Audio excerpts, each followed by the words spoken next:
ಇವತ್ತಿನ ದಿವಸ ಶ್ರಾವಣ ಮಾಸದ ಅಂಗವಾಗಿ ದೇವಳದಲ್ಲಿ ಮತ್ತು ತಾಳಿಕೋಟೆಯಲ್ಲಿ ಎರಡು ಸ್ಥಳಗಳಲ್ಲಿ ಉಚಿತ ಕಣ್ಣಿನ ತಪಾಸಣೆಯನ್ನು ಹಮ್ಮಿಕೊಂಡಿದ್ದಾರೆ.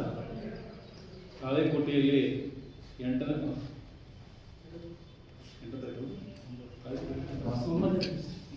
ತಾಳಿಕೋಟೆಯಲ್ಲಿ 9ನೇ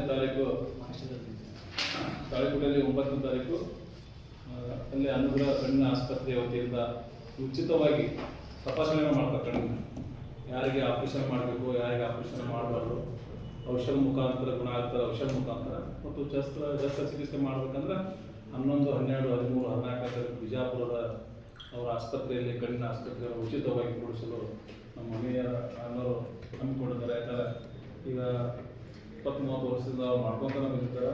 ಪ್ರತಿ ವರ್ಷ ಎಷ್ಟು ಮಂದಿರ ಉಪಯೋಗವನ್ನು ಪಡೆದುಕೊಳ್ತಾರೋ ಹೆಚ್ಚಿನ ಸಂಖ್ಯೆಯಲ್ಲಿ ಇನ್ನೂ ಉಪಯೋಗ ತಗೊಳ್ಳಂತೆ ಈ ವರ್ಷ ಮಾಧ್ಯಮದ ಮುಖಾಂತರ ಒಂದು ಪತ್ರಿಕೆಗೋಷ್ಠಿಯನ್ನು ಮಾಡಿ ಎಲ್ಲ ಒಂದು ಕೂಲಿ ಕಾರ್ಮಿಕರಾಗಲಿ ಮತ್ತು ರೈತಾಪಿ ಜನರಾಗಲಿ ಹಳ್ಳಿಯಲ್ಲಿದ್ದಂಥ ನಮಗೆ ಕಣ್ಣಿನ ಆಪರೇಷನನ್ನು ಮಾಡಿಸ್ಕೊಳ್ಳೋಕ್ಕೆ ಆಗಲಾರಂಥ ಸ್ಥಿತಿಯಲ್ಲಿದ್ದವರಿಗೆ ಅನುಕೂಲ ಆಗಲಿ ಅನ್ನೋ ದೃಷ್ಟಿಯಿಂದ ಉಚಿತವಾಗಿ ವಾಹನದ ವ್ಯವಸ್ಥೆ ಬಿಜಾಪುರದವರಿಗೆ ಮತ್ತು ಇಲ್ಲಿ ದೇವಳದಲ್ಲಿ 10ನೇ ತಾರೀಕಿಗೆ ಈ ಸುತ್ತಮುತ್ತಲ ಹಳ್ಳಿಯಿಂದ ಬಂದಂಥವರೆಲ್ಲ ಅದರ ಉಪಯೋಗವನ್ನು ಪಡೆದುಕೊಂಡು ಇಲ್ಲಿ ಅವರು ಚೆಕಪ್ಪನ್ನು ಮಾಡಿದಾಗ ಅವ್ರಿಗೆ ಆಪರೇಷನ್ ಮಾಡಬೇಕು ಅಥವಾ ಆಪರೇಷನ್ ಮಾಡಬಾರ್ದು ಅಂತ ತಿಳಿಸ್ತಾರೆ. ತಿಳಿಸಾದ್ಮೇಲೆ ಅವರು ಅದು 4 ದಿವಸದಲ್ಲಿ ಯಾವುದೇ ದಿವಸ ಅವ್ರಿಗೆ ಬರೋಕ್ಕೆ ಅನುಕೂಲ ಆಗ್ತದೆ ಆ ದಿವಸ ಬಂದು ಉಚಿತವಾಗಿ ಕಣ್ಣಿನ ಆಪರೇಷನ್ ಮಾಡ್ಕೊಳ್ಳಿಕ್ಕೆ ಅನುಕೂಲ ಮಾಡಿಕೊಟ್ಟಂಥ ಮನೆಯವರವರಿಗೂ ಅವ್ರಿಗೆ ಇನ್ನೂ ಒಳ್ಳೆಯದಾಗಲಿ ಅಂತ ಹೇಳ್ತಾ.